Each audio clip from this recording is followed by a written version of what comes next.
नमस्कार, पुन्हा एकदा आपले सर्वांचे स्वागत आहे। सरकारी कर्मचाऱ्यांच्या या प्रमुख मागणीवर वेतन आयोगामध्ये सकारात्मक विचार।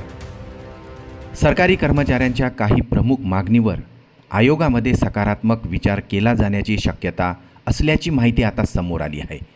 यामध्ये कर्मचाऱ्यांकडून वारंवार करण्यात येणाऱ्या मागणींचा समावेश असणार आहे। चला तर मग पाहूया याविषयी सविस्तर अपडेट। त्यापूर्वी आपणास विनंती आहे, चॅनलला अजूनही सबस्क्राईब केलं नसेल तर चॅनलला सबस्क्राईब करा। नवीन अपडेटसाठी समोरील बेल आयकॉनला प्रेस करायला विसरू नका। अत्यंत कामाची बातमी शेअर करायलाही विसरू नका। मिळालेल्या माहितीनुसार कर्मचारी वर्गासाठी अत्यंत आनंदाची बातमी समोर येत आहे, ज्यामध्ये सरकारी कर्मचाऱ्यांचे निवृत्तीचे वय हे देशामध्ये एक समान करण्याची मागणी आता कर्मचारी वर्गाकडून केली जात आहे। काही राज्यामध्ये निवृत्तीचे वय 60 तर काही राज्यामध्ये निवृत्तीचे वय 58 इतके आहे।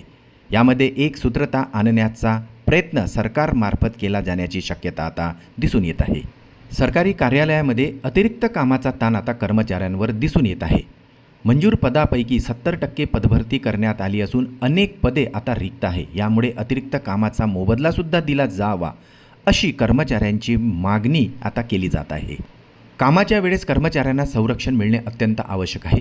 याकरिता आता सरकारमार्फत अधिक कडक कायदे करण्याची ही शक्यता दिसून येत आहे।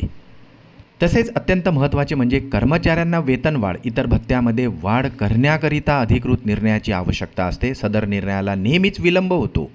यामुळे आता वेतनवाढ, महागाई भत्ता इत्यादी वाढ ही स्वयंचलित पद्धतीने करण्याची मागणी आता कर्मचाऱ्यांकडून होत आहे आणि या मागणीला आता वेतन आयोगाने सकारात्मक भूमिका दिसून येत असल्याचे दिसत आहे।